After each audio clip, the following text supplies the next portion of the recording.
Dieu depuis le début a toujours délégué l'autorité. Lorsqu'il a créé Adam, il lui a donné la domination sur la création. Il opérait avec puissance et autorité en utilisant toutes les capacités que Dieu lui avait données. Or, il y a une différence entre autorité et pouvoir. L'autorité est votre position et le pouvoir est la manifestation de cette autorité, que ce soit pour le bien ou pour le mal. Par exemple Nimrod, les hommes de la tour de Babel, Nabuchodonosor, Alexandre le Grand, Adolf Hitler et Saddam Hussein. Ceux-ci ont acquis le pouvoir grâce à des menaces. Dieu donne sa puissance à ceux qui se laissent conquérir par lui. Il a puissance de ta faiblesse à Moïse. Exemple 3 et 4. Qui suis-je? Personne ne me croira et je ne sais pas comment parler. Dieu voulait que Moïse sache qu'il voulait que Moïse soit volontaire et non parfait. B. Paul 2 Cor 12 7 à 9. Et pour que la grandeur des révélations ne m'exalte pas au-delà de toute mesure, une écharpe dans ma chair m'a été mise. Un messager de ta part, il suffit que tu me souffles,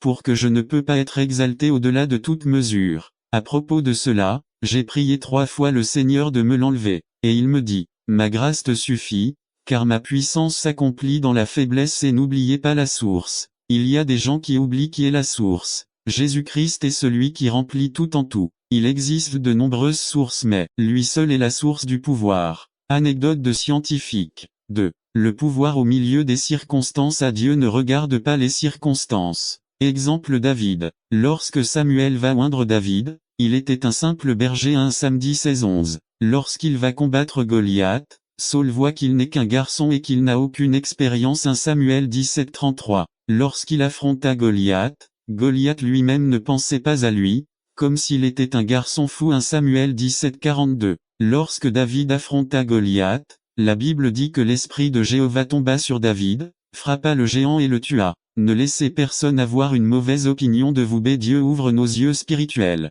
Exemple Élisée. Lisez 2 Rois 6 11 à 19. Dieu permet cette circonstance afin que vous voyiez vos limites et que vous voyiez la puissance de Dieu en action. Il y a une condition. Vous devez être connecté à la source d'énergie. La source de pouvoir. Vous ne pourrez pas expérimenter le pouvoir à moins d'être directement connecté à la source de pouvoir et, pour expérimenter cette puissance à son plein potentiel, la connexion doit être étroite avec la source. Histoire du missionnaire Herbert Jackson. N'attendez pas qu'il soit trop tard. Devenez membre de la chaîne Today et bénéficiez de réconfort et de soutien dans les moments difficiles. Cliquez sur le lien dans la description de la vidéo. Mardi 9 avril 2024 page 1 Lisez Éphésiens 1, 17 à 22. Conclusion. Nous devons recevoir la puissance par le Saint-Esprit comme une promesse de Dieu. Ce pouvoir fait de nous plus que des gagnants parce que nous sommes faibles. Au milieu des circonstances